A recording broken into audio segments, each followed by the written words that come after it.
Bienvenue dans le podcast Les Inspirés, un podcast qui s'adresse aux personnes créatives et sensibles pour les aider à dépasser la page blanche avec facilité grâce au dessin relaxant, méthode Zentangle et à l'art journaling, expression créative libre dans un carnet. Je m'appelle Gisèle alias Gigi Hook, artiste, coach créative et enseignante certifiée de Zentangle depuis 2017. Envie de créer avec moi et d'être guidée étape par étape dans votre prochaine création, même si vous n'avez jamais dessiné avant, je vous donne rendez-vous sur mon site www.gigihook.fr pour accéder à une vidéo gratuite dans laquelle je vous fais une démonstration d'art inspirée du Zentangle.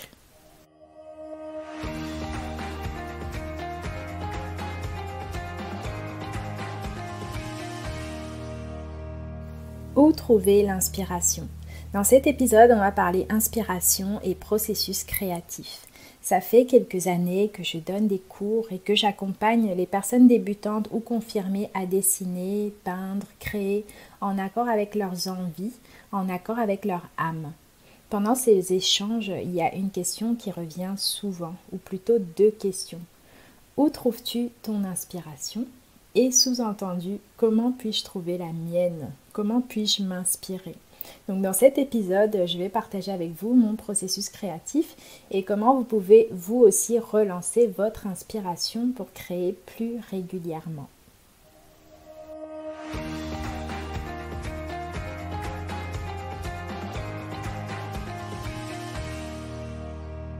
Quand j'ai décidé, il y a un peu plus de 10 ans, d'apprendre à dessiner, d'apprendre à peindre, quand j'ai eu cette envie-là de m'exprimer vraiment par le dessin, par la peinture, d'utiliser des carnets et différents supports, ça a vraiment été compliqué au départ. Pourquoi ? Parce que je partais de zéro.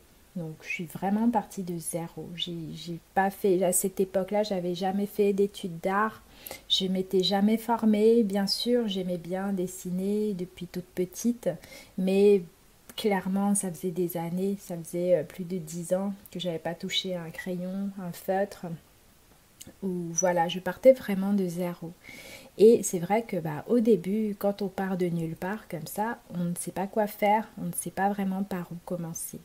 Et c'est à ce stade-là que ça a été vraiment utile pour moi de décider de prendre des cours en fait. J'ai découvert plein d'artistes en ligne, notamment Alissa Buck, Tamara Laporte, Balzer Designs, des artistes américains en fait qui donnaient des cours en ligne où on pouvait assez facilement aller apprendre des techniques, s'inspirer, apprendre à s'exprimer librement.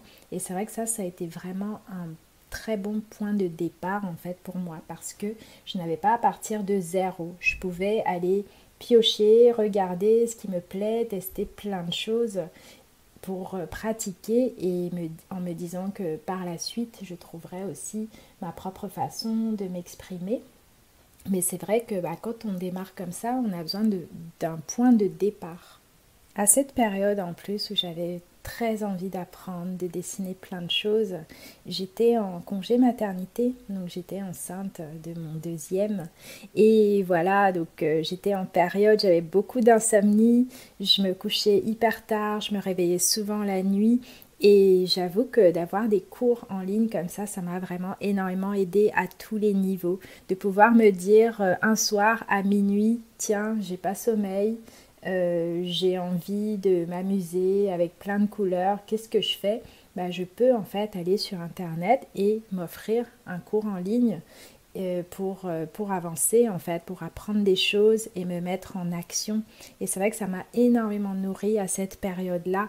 C'est pour ça que très rapidement j'ai eu le même objectif aussi dans ma propre vie. Je me suis dit plus tard, j'aimerais vraiment offrir ce type de cours. J'aimerais pouvoir permettre aux gens aussi de venir à n'importe quel moment sur mon site et pouvoir accéder à des vidéos qui puissent leur permettre de s'inspirer, d'avoir plein de techniques, pouvoir jouer, se laisser aller, même si on n'a jamais dessiné avant, même si on ne sait pas par où commencer. Et je suis contente parce que c'est vrai que plusieurs années après, j'ai réussi à mettre ça en place et ça fait quelques années que j'ai des cours en ligne du coup que je propose et qui sont là accessibles. Notamment, j'ai un programme qui s'appelle S'inspirer qui permet justement ça, d'avoir accès à plein de vidéos dans lesquelles on peut venir piocher, s'amuser, apprendre plein de techniques, se faire plaisir pour mettre en marche notre propre créativité aussi.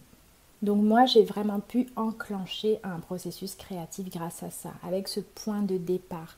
Donc au début, j'avais ça vraiment comme point de départ. Des vidéos accessibles en ligne avec lesquelles je m'amusais, qui me permettaient en fait de pratiquer, de m'amuser, de pratiquer, de m'habituer au matériel, aux différents médiums. Et il y avait aussi des cours en présentiel dans ma commune. Donc j'ai commencé à prendre des petits cours de dessin classique avec les proportions par exemple, un petit peu la perspective.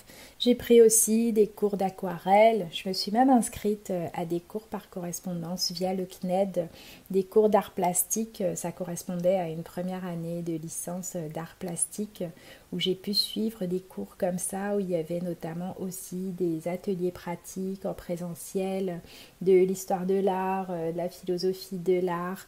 J'ai vraiment poussé au maximum comme je pouvais parce que de toute façon à l'époque j'avais des enfants très petits et aussi un travail à temps complet à côté, mais j'ai vraiment décidé de passer du temps à ça. Et ensuite, quelques années après, je suis même allée aux États-Unis pour me former, devenir enseignante certifiée de Zentangle parce que vraiment, c'est une pratique qui me parlait beaucoup, que j'utilisais beaucoup dans mes créations régulièrement et ça me tenait à cœur de vraiment pouvoir la comprendre, la connaître et la transmettre.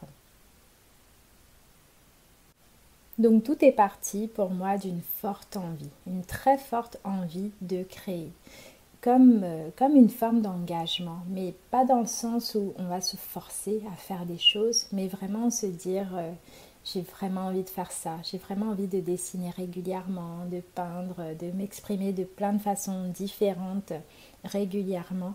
Et donc je vais faire en sorte, je vais mettre toutes les chances de mon côté pour pouvoir le faire. Et quand on me pose cette question, où trouver l'inspiration? Très souvent, l'inspiration vient dans la pratique.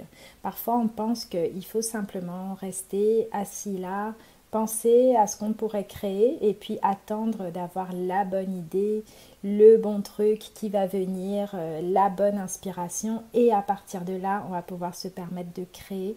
Mais clairement, mon expérience propre et pour avoir échangé avec plein d'artistes depuis plusieurs années, ce qui revient, c'est que quand même tout se passe dans la pratique. C'est en restant en action, en créant régulièrement, en testant plein de nouvelles choses, vraiment souvent, quasiment tous les jours, que là, il y a un processus qui se met en marche et qui fait que on se retrouve inspiré en fait parce que en dessinant, je vais prendre l'exemple du Zentangle par exemple où déjà c'est une pratique et puis on va explorer des motifs Zentangle pendant qu'on va dessiner et puis très souvent on va en dessiner un et puis la fois d'après on aura envie de dessiner le même mais en changeant un petit peu, en utilisant des variations.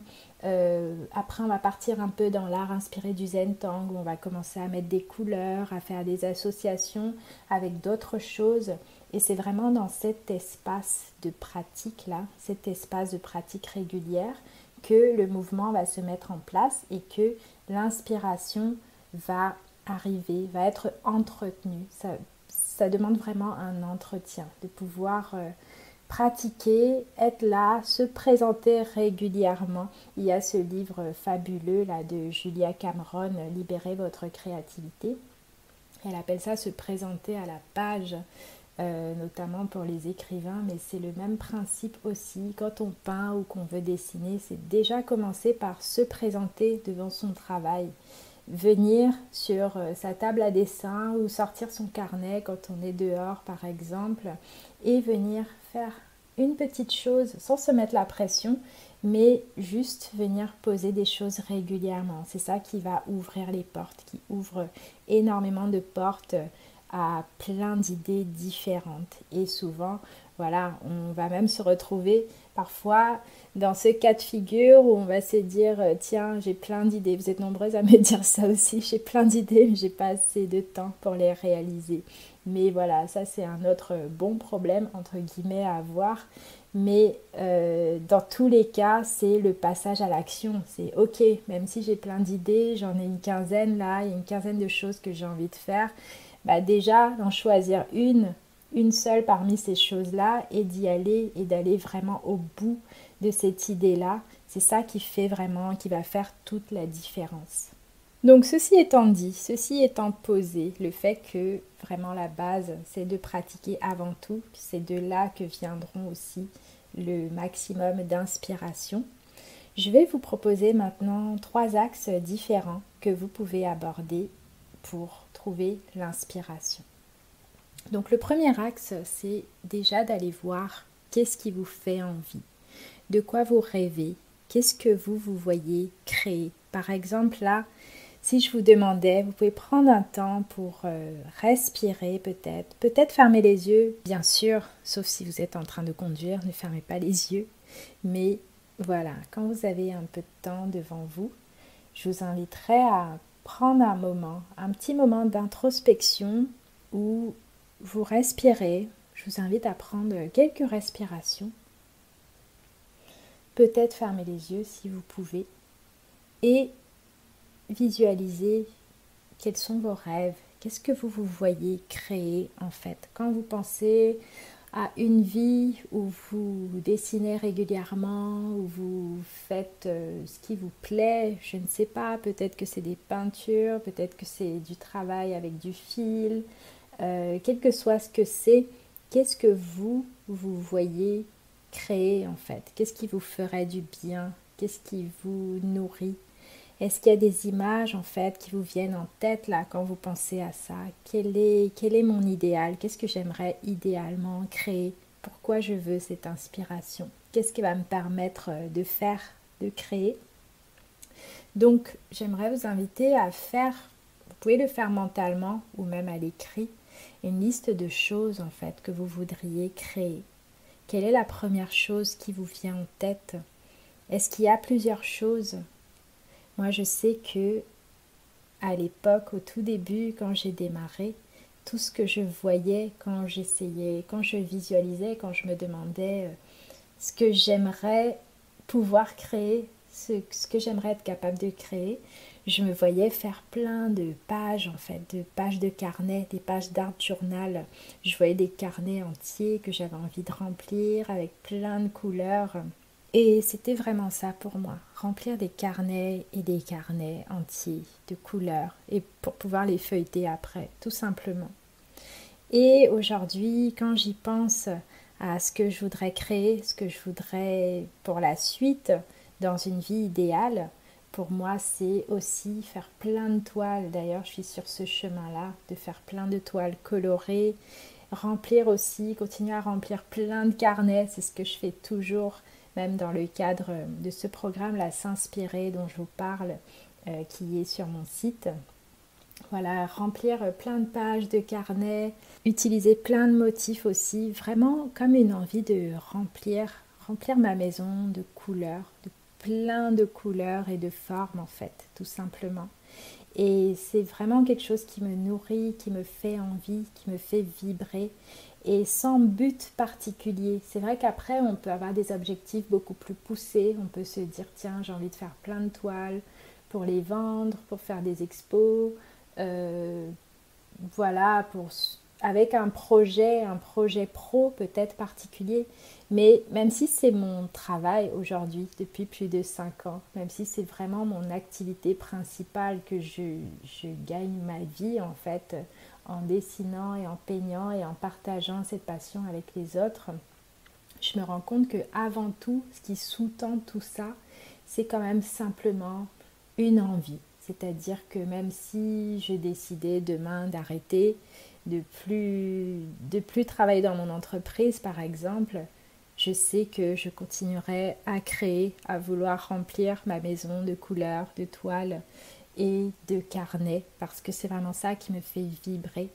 Donc j'aimerais vous inviter à vous connecter aussi à vous. Qu'est-ce qui vous fait vibrer? Qu'est-ce que vous avez envie là pour vous au quotidien? Simplement par plaisir, par joie. Qu'est-ce qui vous inspire de la joie? Et donc, je vous invite à faire une liste. Peut-être qu'il y aura 15 choses dedans que vous avez envie de créer. Peut-être qu'il y en aura une ou deux ou trois. Laissez-vous aller tout simplement en fait en notant ce qui vous fait vibrer dans votre créativité. Qu'est-ce qui vous ferait vraiment plaisir? Qu'est-ce que vous avez envie de créer là pour vous au quotidien? Et une fois que vous avez votre liste de choses comme ça que vous avez envie de créer, ça va être important de pouvoir apprendre justement parce que quand on part de zéro ou que ça fait vraiment pas longtemps qu'on pratique, c'est toujours vraiment utile d'apprendre des techniques, de s'inspirer des autres aussi. C'est comme ça aussi qu'on apprend, que les étudiants en art apprennent aussi en reprenant, en copiant les œuvres d'autres artistes pour vraiment comprendre comment c'est fait. Donc une fois que vous êtes vraiment au clair avec ce que vous avez envie de créer, mettez-vous aussi un temps, des opportunités pour apprendre auprès d'autres personnes. Je sais que même si je pratique depuis 10 ans à peu près, je continue à apprendre simplement pour me nourrir. Là en ce moment, je prends des cours de dessin d'art, ça m'apprend énormément, ça me remplit, ça me nourrit personnellement. Et je crois que cet apprentissage-là, il ne s'arrête vraiment jamais. Donc une fois que vous êtes au clair avec ce que vous avez envie de créer, n'hésitez pas à aller prendre l'inspiration auprès d'autres personnes et simplement apprendre pour vous mettre en marche, pour démarrer une pratique vraiment régulière. La deuxième source d'inspiration dont je voudrais vous parler, c'est vos émotions, vos ressentis. Voilà, qu'est-ce que vous ressentez régulièrement? Est-ce qu'il y a une émotion qui revient régulièrement chez vous au quotidien? Peut-être que c'est une émotion très très haute, positive entre guillemets, comme la joie. Et peut-être aussi que c'est des énergies plus basses, plus négatives entre guillemets aussi, de la peur, de l'anxiété. Tout ça en fait, c'est des points de départ pour vos créations. C'est des choses que vous pouvez venir exprimer justement sur du papier, dans vos carnets, parce que déjà d'une, ça vous permet de pratiquer l'art que vous aurez choisi de pratiquer. Et en plus de ça, ça va vous permettre d'enrichir justement vos créations, d'y mettre quelque chose de très très personnel. Là, on sort du cours classique de dessin où on a un vase devant nous et on doit le reproduire. Là, ça va beaucoup plus loin que ça. C'est vraiment qu'est-ce que je ressens et comment je vais le poser là, l'exprimer sur le papier. Donc pour illustrer ça, je vais vous raconter une histoire, mon histoire personnelle. C'est vrai que régulièrement, j'utilise mes ressentis, j'exprime mes ressentis en fait dans mes carnets et c'est ce que je transmets aussi dans mes cours, dans les cours en ligne que je propose. Mais j'ai cet exemple d'il y a quelques années où je devais me faire opérer. Je devais subir une grosse opération. C'était une éventration, donc une opération au niveau du ventre en fait. Et donc j'avais très peur. C'était une grosse opération que je devais subir et là j'ai senti plein de peur qui remontait quoi. Qui remontait. Ma mère était décédée en plus quelques mois avant à l'hôpital, donc j'avais vraiment une espèce de grosse panique quoi face à cette opération. Et j'étais un peu démunie parce que voilà, on a peur et qu'est-ce qu'on en fait après? Et donc, à cette période, je dessinais beaucoup. Je venais de lancer mon entreprise aussi. Et je me suis dit, tiens, je vais utiliser le dessin aussi pour exprimer mes peurs et commencer un processus, en fait. Commencer un processus pour me guérir, m'écouter, m'apporter de la positivité. En fait, quand on est dans un moment comme ça, là, j'avais vraiment besoin de me sentir entourée de bonnes vibrations pour me préparer au mieux à cette opération-là. C'est pas une opération que j'avais envie de vivre dans la peur. Et donc, pour ça, je me suis dit, je vais vraiment m'entourer du maximum de belles vibrations sans pour autant renier la peur. Donc, en étant capable de l'exprimer, mais aussi en me laissant l'espace pour la transformer.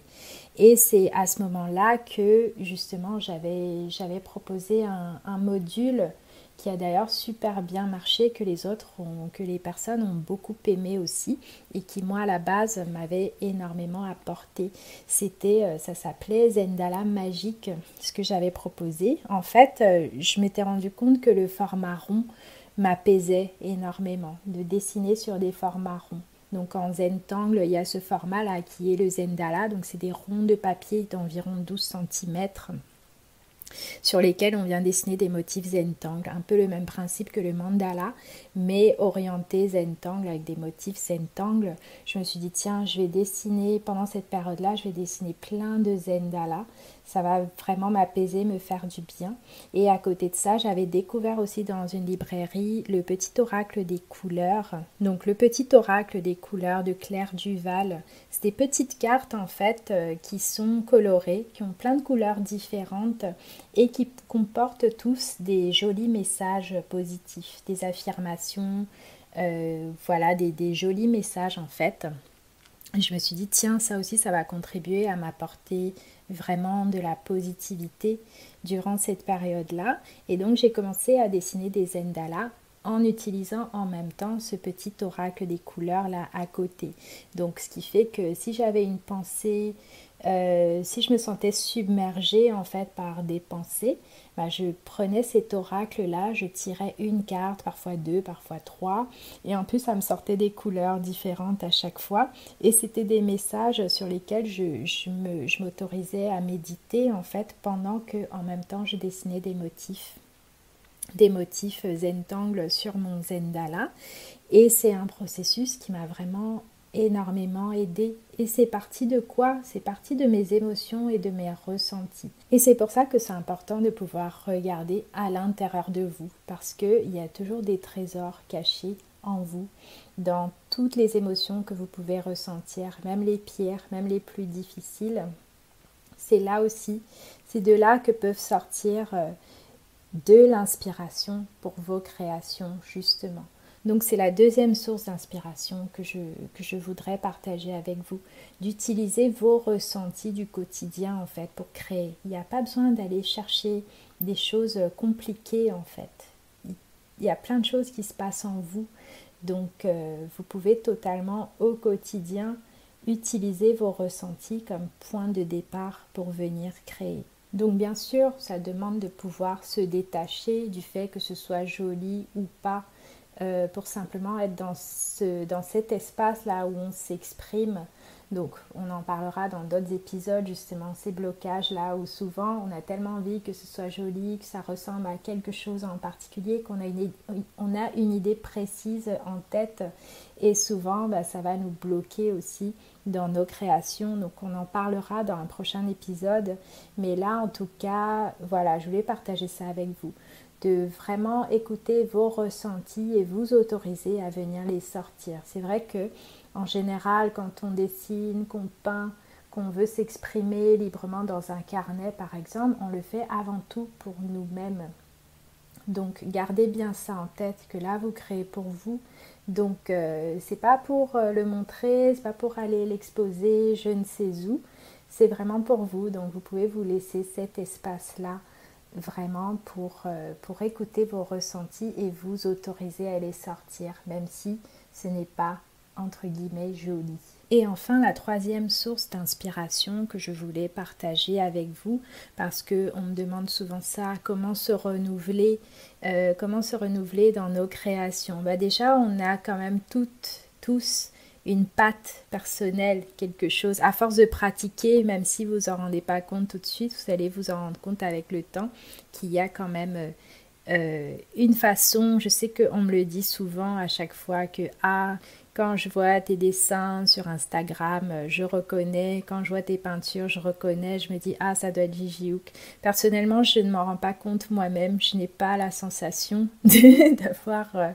d'avoir une patte particulière. C'est un phénomène qui se met en place quand même naturellement. Donc, de toute façon, vous aurez beau vous renouveler, il y a quand même un style, quelque chose qui va toujours faire en sorte qu'on va qu'on va reconnaître vos traits, votre façon de dessiner, votre façon d'aborder les choses. Mais ça n'empêche pas que on peut quand même se renouveler justement et trouver des sources d'inspiration régulièrement. Donc ces sources d'inspiration-là, elles vont se trouver dans les beaux moments qu'on peut passer au quotidien en fait.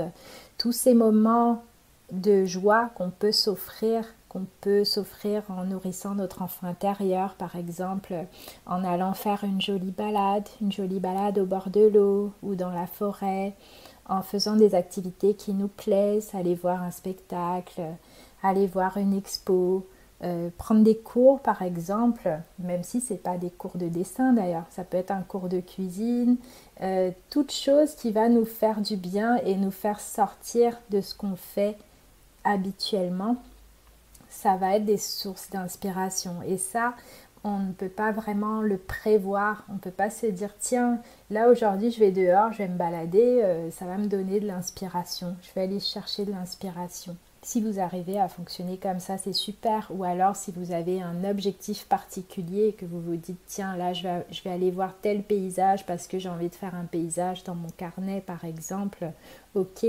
Mais on peut aussi trouver vraiment beaucoup d'inspiration dans ces moments de relâchement où justement on ne cherche rien en particulier à part du plaisir.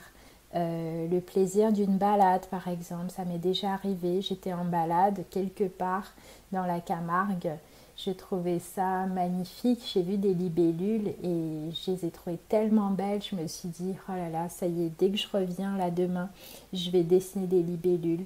Avec plein de couleurs et j'ai fait ça, j'en ai fait un atelier d'ailleurs que j'ai partagé en ligne sur ma page Facebook à l'époque et voilà, c'est des choses comme ça qui sont pas forcément prévues à l'avance mais qui viennent naturellement quand on arrête justement de bloquer et de chercher, simplement en se disant tiens, je vais me faire plaisir et je vais faire confiance à ce processus-là.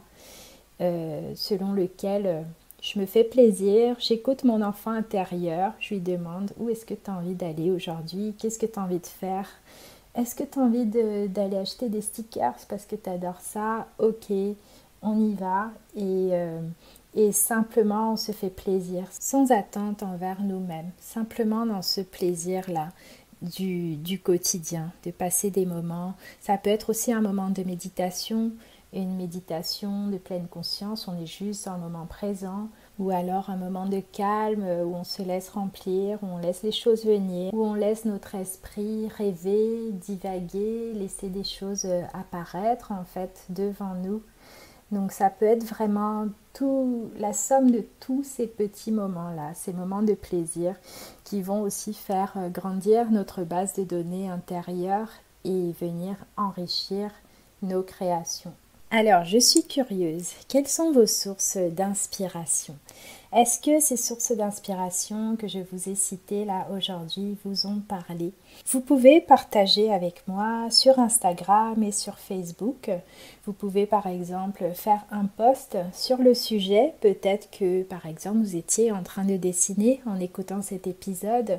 Donc vous pouvez poster une photo de votre création du jour et me mentionner, me parler de votre source d'inspiration sur Instagram ou Facebook @JJHook. Et je serai ravie de venir voir ce que vous avez fait, d'échanger avec vous. Et si vous avez aimé cet épisode et que vous souhaitez soutenir ce podcast, je vous invite à laisser 5 étoiles et un avis sur Apple Podcast ou Spotify. Ce sera vraiment très utile pour m'aider à faire connaître ce podcast.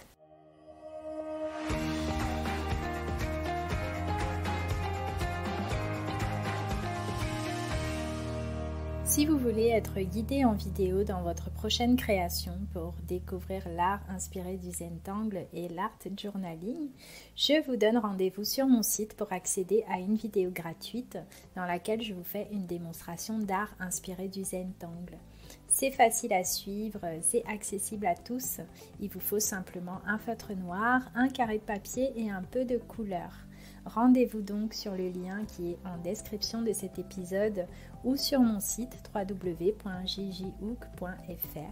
pour pouvoir accéder gratuitement à cette vidéo qui dure environ 20 minutes et qui va vous permettre de démarrer.